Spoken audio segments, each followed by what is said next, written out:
Նախագծի գլխավոր գործընկերն է Converse բանկը, ֆինանսական աշխարհի ձեր հուսալի գործընկերը։ Բարև ձեզ սիրելի հեռուստատողներ, եթերում է մեր պատմությունը հաղորդաշարը։ Մենք այս պահին գտնվում ենք Էջմիածնի Սուրբ Շողակաթ վանքի տարածքում։ Մեր հեռուստադիտողներին հիմնականում ծանոթ են Սուրբ Էջմիածնի երկու վանքեր, Գայանեի եւ Հռիփսիմեի վանքերը, բայց ավելի քիչ հայտնի է Սուրբ Շողակաթ վանքը, որը եւս նվիրական վանքերից մեկն է եւ կարևոր նշանակություն ունի հռիփսիմեանց կույսերի խորհրդաբանության համատեքստում։ Եվ հենց այսօր սկսելու ենք այդտեղից եւ հասնենք վանքի կառուցման գործընթացի ընթացքը ներկայացնելուն եւ կարծում ենք, որ դրանից հետո հեռուստադիտողները Սուրբ Հռիփսիմե եւ Սուրբ Գայանե վանքեր այցելելուն զուգընթաց, նաեւ Մայրաթոր Սուրբ Էջմիածին այցելելուն զուգընթաց, Մայր տաճարից եւ երկու այդ նշանավոր վանքերից զատ նաեւ կայցելեն այս վանք։ Երբ խոսում ենք Սուրբ Շողակաթ վանքի մասին, պետք է նախ եւ առաջ սկսենք հռիփսիմեան կույսերի խորհրդաբանության հակիրճ ներկայացումից։ Հռիփսիմեանց կույսերի մասին հիշատակում են Ագաթագեղոսը, Մովսես Խորենացին եւ միջնադարյան տարբեր հեղինակներ։ Հռիփսիմեանց կույսերի վկայաբանությունը փոխանցվել է իբրև վաղ միջնադարյան հայ գրական մատենագրական հուշարձան հենց այս պատմիչների եւ հաջորդող պատմիչների երկասիրությունների միջոցով։ Նրանց մեջ խորը խորհրդաբանություն է դրված։ Մասնավորապես այն թիվը, որ Ագաթագեղոսը ներկայացնում է, իբրև 70 կույսեր են այցելել Հայաստան Դիոկլետիանոս կայսեր հալածանքներից փրկվելով, այստեղ մենք տեսնում ենք հետարքիր խորհրդաբանական ընդհանրություն։ Հիսուս Քրիստոսի աշակերտների թիվը, որ ներկայացվում է ավետարանական պատումներում, 70 եւ 72 թվերի տեսքով է եւ ստացվում է այս երկու թվերի միջև յուրահատուկ հարմոնիա, այսինքն այս խորհրդաբանությունը փոխանցվում է նաեւ այս կերպ։ Եվ հետագայում արդեն տեսնում ենք, որ երբ Գրիգոր Լուսավորիչը արդեն Տրթատ թագավորի կողմից հռիփսիմեանց կույսերի նահատակությունից հետո 9 օր անց սկսում է արդեն նրանց մարմինների հուղարկավորության հողին հանձնելու գործընթացը, այս ժամանակ նրանց նահատակության վայրերում հիմնում է վկայարաններ։ Այստեղ է, որ մենք գալիս ենք Սուրբ Շողակաթ վանքի խորհրդաբանության առանցքային առաջին դրվագներից մեկին։ Մասնավորապես հայտնի է, որ Սուրբ Հռիփսիմեի եւ նրա հետ զոհված 32 կույսերի նահատակության վայրում կառուցվում է Սուրբ Հռիփսիմե վանքը։ Սկզբից փոքրիկ վկայարան է լինում, որի կառուցմանը մասնակցել են ոչ միայն Գրիգոր Լուսավորիչը, այլև Տրթատ III մեծ արքան եւ նրա քույրը Խոսրովի դուխտը եւ կինը Աշխեն Թագուհին, այնուհետեւ 618 թվականին այդ վկայարանի տեղում կառուցվել է այն հոյակերտ եկեղեցին, որ այսօր ընդունում է իր ուխտավորներին։ Սուրբ Գայանեի նահատակության եւ նրա խմբի կույսերի նահատակության վայրում 631 թվականին նախկին էլի վկայարանի տեղում, որ Գրիգոր Լուսավորիչը եւ Տրթատ մեծը հիմնել էին, այստեղ կառուցում է Եզեր Փառաժնակերտցի կաթողիկոսը հոյակերտ այն եկեղեցին, որ նույնպես այսօր հասանելի է մեր ուխտավորներին։ Հետագա շինարարությունների արդյունքում Սուրբ Գայանե եկեղեցու այդ բուն շինությանը, բուն սրահին ավելացել է կամարակապ գեղեցիկ գավիթ նախասրահը, որով ստացել է եկեղեցին իր այն տեսքը, որով հայտնի է այսօր մեր ուխտավորներին։ Ինչ վերաբերում է Սուրբ Շողակաթ վանքին, ապա այստեղ եւս սկզբից եղել է կառուցված մատուռ վկայարան, որի տեղում մյուս երկու վանքերի նմանողությամբ 7-րդ դարում կառուցվել է գմբեթավոր եկեղեցի, որը հետագայում միայն 17-րդ դարում հիմնանորոգվել վերակառուցվել է եւ ստացել այն տեսքը, որով այսօր մենք կարող ենք տեսնել եւ այցելել։ Այստեղ հատկանշական է, որ այս տեսքը այն ստացել է 1690-ական թվականներին նահապետ առաջին Եդեսացի կաթողիկոսի ջանքերով, նախ 1694 թվականին ավարտին է հասցվել եկեղեցու սրահի շինարարությունը եւ այնուհետեւ ավելացվել է նաեւ այն նախասրահը, այդ կառույցը, կցակառույցը արևմտյան մուտքին կից իր զանգաշտարակով, որը հետարքիր առանձնահատկություն է տալիս այս եկեղեցական շինության, այսինքն ակնհայտորեն հենց այս շինարարության արդյունքում է Սուրբ Շողակաթ վանքը իր տեսքով տարբերվում հայկական մյուս եկեղեցիների հորինվածքից։ Այս պարագային պետք է նշել, որ Սուրբ Շողակաթ վանքը հիմնվել է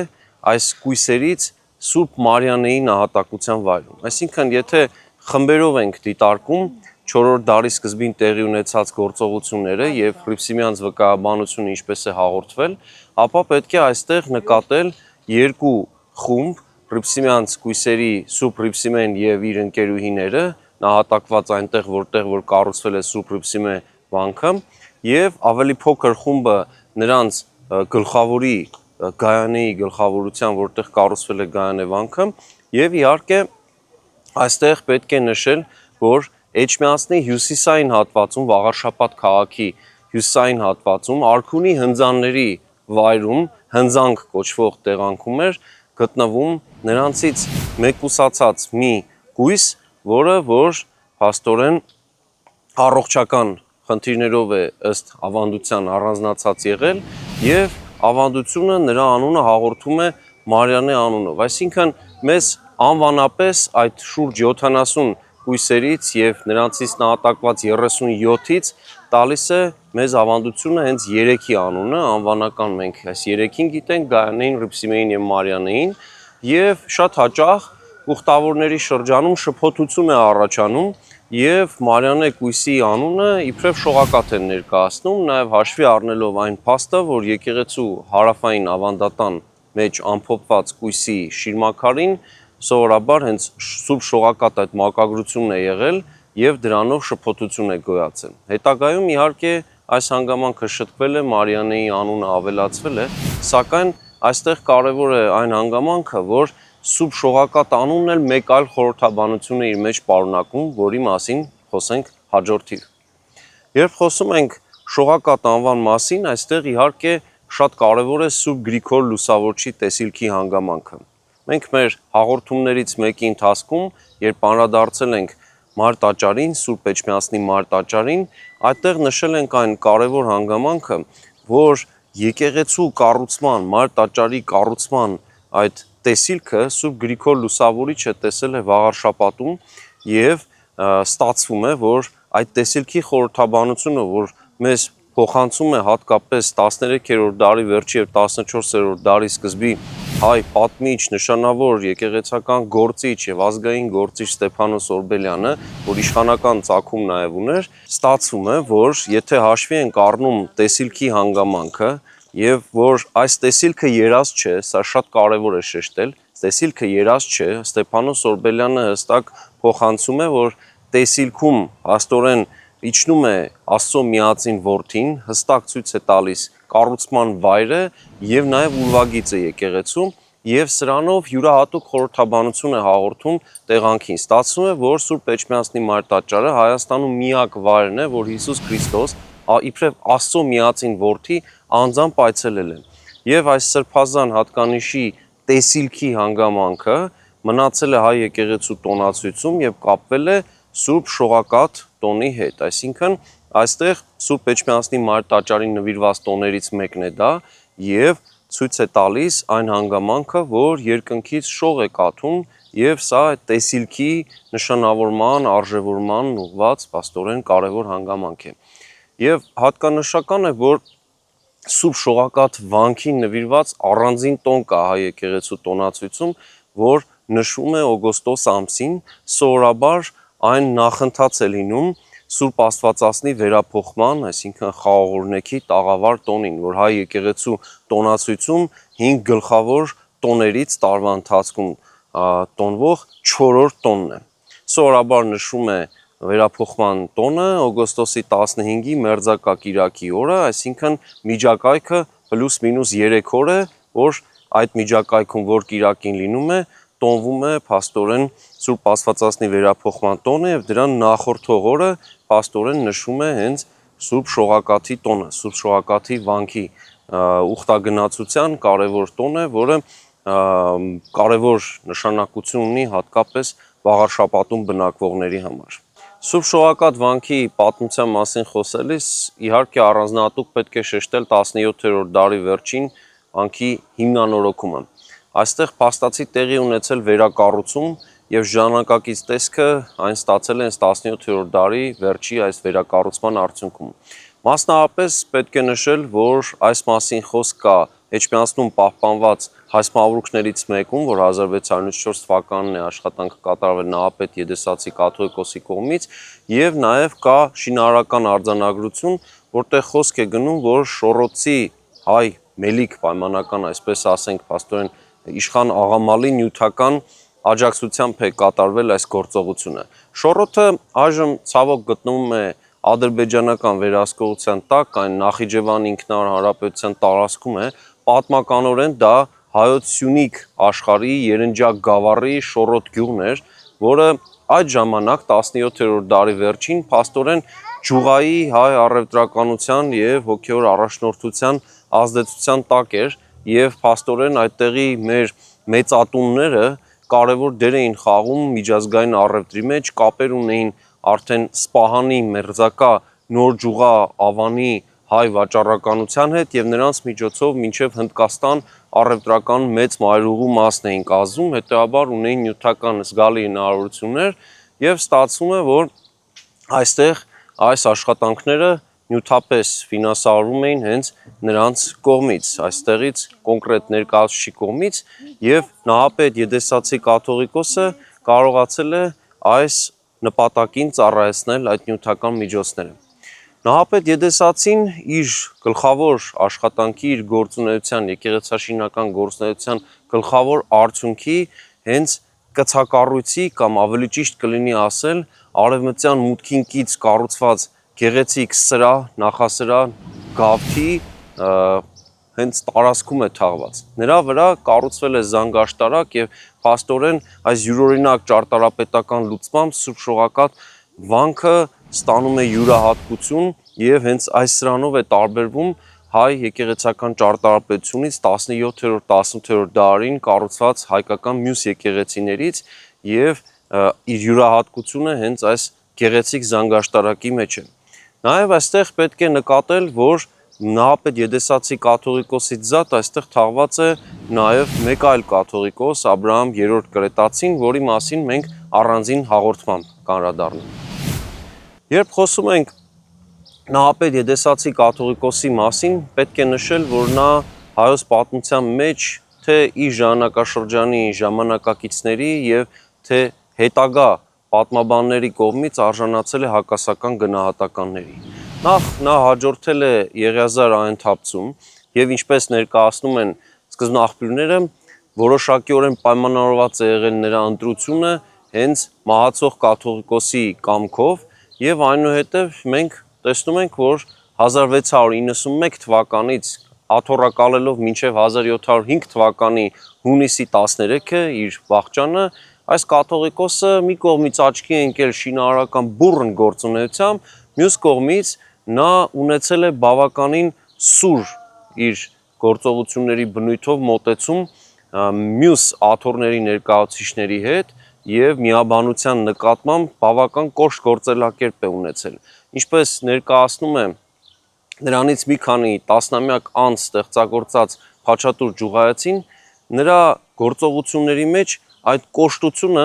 վանում էր միաբաններից շատերին, հատկապես բարձրաստիճան հոգեորականներին։ Եվ սա դրսևորվեց մասնավորապես 1693 թվականին, երբ նա վանեց իր այս գործողությունների արդյունքում Աղթամարի կաթողիկոս Թովմասին։ Վերջինս հրաժարվեց ճանաչել ամենայն հայոց կաթողիկոսի գերագահությունը եւ սկսեց այլևս չհնազանդվել Սուրբ Էջմիածնին։ Ի պատասխան Նահապետ Եդեսացին փորձեց կարգել հակաթոռ կաթողիկոս, ձեռնադրեց այլ հոգեորական իբրև Աղթամարի կաթողիկոս, ուղարկեց նրան, որպեսզի զբաղեցնի իր գահը, սակայն այստեղ հակասություններն այնքան սրվեցին, որ օգտվելով տեղական թուրքական կուսակալի, օսմանյան կուսակալի աջակցությունից Աղթամարի կաթողիկոսը ոչ միայն կարողացավ դիմադրել այս ամենին, այլև ձեռնադրեց իրեն աթոռակից գահակալ, որ եթե հանկարծ իրենից խրելու լինեն իր կաթողիկոսական գահը, ապա իր աթոռակիցը հետագայում կարողանա աթոռը շարունակական պահել։ Այս գործողությունների հաջորդ կարևոր հանգամանքը եղավ այն, որ նույնիսկ 1697 թվականին կարողացավ աղթամարի կաթողիկոսը աթոռազրկել Վանի հայոց առաջնորդին, որ ենթարկվում էր Սուրբ Էջմիածնին, եւ փաստորեն Վանի եպիսկոպոսին ենթարկեցրեց իրեն։ Այս գործողությունների մեջ բավականին թուլանում է Նահապետ Եդեսացու դիրքը այն ժամանակ, երբ նա կորցնում է որոշ չափով Ջուղայի եւ Գողտնի հոգեորականության աջակցությունը։ Նրանք այդ ժամանակ տեղական եպիսկոպոսները դիմում են, փորձում են այս հարցը լուծել մինչև Հնդկաստան եւ Հնդկաստանի եւ Նոր Ջուղայի ընդհանուր առաջնորդի միջոցով փորձում են խնդիրը կարգավորել, նրան բերել դարձնել կաթողիկոս, հօգուտ իրենց կարգավորում անել։ Նահապետ Եդեսացին կարճ ժամանակ հետ քայլ է կատարում, տեղափոխվում է Թավրիզ եւ 10 ամիս կորցնում է Սուրբ Էջմիածնի նկատմամբ վերահսկողությունը, սակայն այս նոր իրավիճակում պարսկական իշխանությունները, մասնավորապես պարսկական շահը, Սուլթան Հուսեյն շահը, տեսնելով խնդիր, որ կարող է աղթամարի կաթողիկոսության միջոցով նաև դիրքերը ամրապնդվեն, Օսմանյան ձեռք հայտնվի Արևելյան Հայաստանում, այսինքն Հայաստանի պարսկական հատվածում, այդ ժամանակ որոշում են աջակցել Նահապետ Եդեսացուն։ Ընդ որում, այստեղ կարևոր է նշել, որ Նահապետ Եդեսացին ծնունդով Եդեսիայից էր, Ուրհայից էր,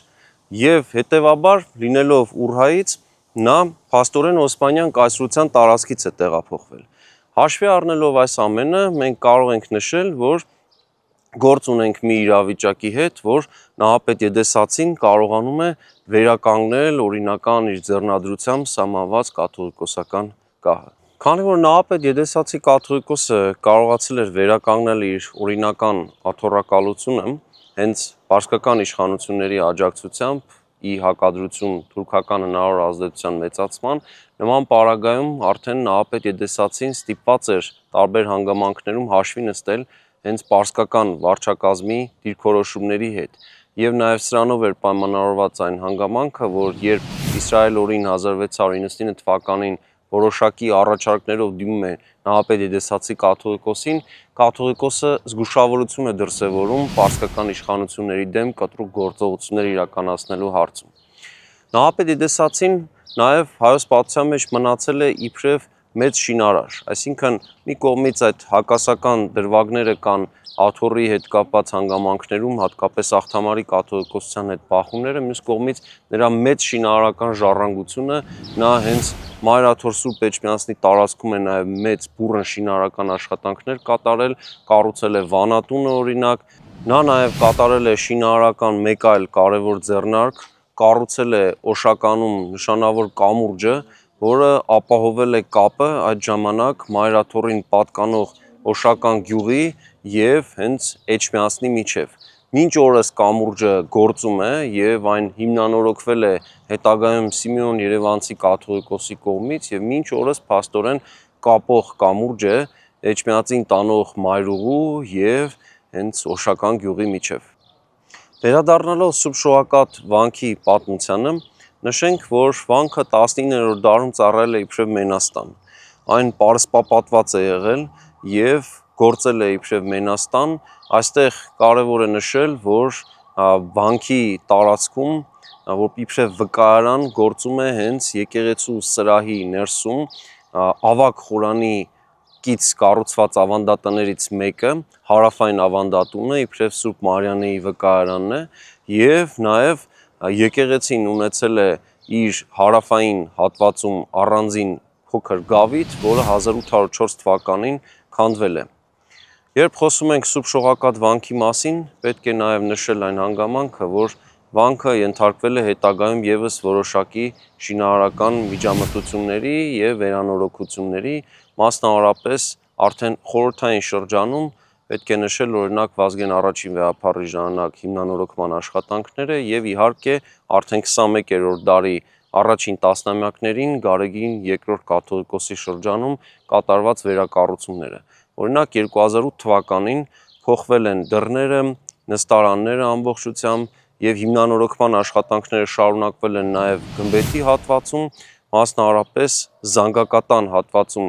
այդ միջամտությունների շնորհիվ հնարավոր է եղել վերականգնել ամբողջությամբ այն հնչեղությունը, որ փաստորեն կարասների կուժերի միջոցով հետարքիր ձևով գտնվել էր 17-րդ դարի վերջին։ դրանք ամբողջությամբ փաստորեն թարմացվել են եւ եկեղեցու զանգակատան հնչողությունը դարձել է համահունչ իր նախասկզբնական սահմանման։